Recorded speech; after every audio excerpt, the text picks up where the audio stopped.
ವಿಜಯನಗರ ಜಿಲ್ಲೆಯ ಮೈಲಾರದಲ್ಲಿ ಶ್ರೀ ಮೈಲಾರಲಿಂಗೇಶ್ವರ ಜಾತ್ರೆಯನ್ನು ಅದ್ದೂರಿಯಾಗಿ ಆಚರಣೆ ಮಾಡಲಾಯಿತು. ಸುಮಾರು 100 ವರ್ಷಗಳ ಇತಿಹಾಸವನ್ನು ಹೊಂದಿರೋ ಮೈಲಾರಲಿಂಗನ ಕಾಣಿಕ ದೇಶದ ಭವಿಷ್ಯವಾಣಿ ಅಂತಾನೆ ಪ್ರಸಿದ್ಧಿ ಪಡೆದಿದೆ. ಪ್ರತಿ ವರ್ಷ ಭರತ ಹುಣ್ಣಿಮೆಯಾದ 3 ದಿನಕ್ಕೆ ವರ್ಷದ ದೈವವಾಣಿಯನ್ನು ನುಡಿಯಲಾಗುತ್ತದೆ. ಮೈಲಾರದ ಡೆಂಕನಮರಡಿಯಲ್ಲಿ ಲಕ್ಷಾಂತರ ಭಕ್ತರ ನಡುವೆ ಆಗಮಿಸಿದ ಗೊರವಯ್ಯ ರಾಮಪ್ಪಜ್ಜ 18 ಅಡಿ ಎತ್ತರದ ಬಿಲ್ಲನ್ನೇರಿ ಸದ್ದಲೆ ಅನ್ನುತ್ತಲೇ ಕಿಕ್ಕಿರಿದ ಸೇರಿದ್ದ ಲಕ್ಷಾಂತರ ಭಕ್ತರು ಮೌನರಾದರು.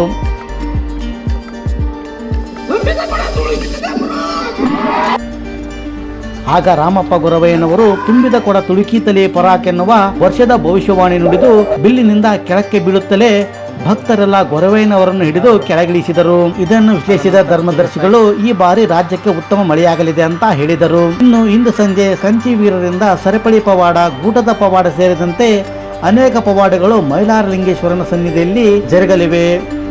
ಫ್ರೆಂಡ್ಸ್, ಈ ಮಾಹಿತಿ ಇಷ್ಟ ಆದರೆ ಲೈಕ್ ಮಾಡಿ, ಶೇರ್ ಮಾಡಿ ಹಾಗೂ ತಪ್ಪದೆ ನಮ್ಮ ಚಾನಲ್ ಸಬ್ಸ್ಕ್ರೈಬ್ ಮಾಡಿ.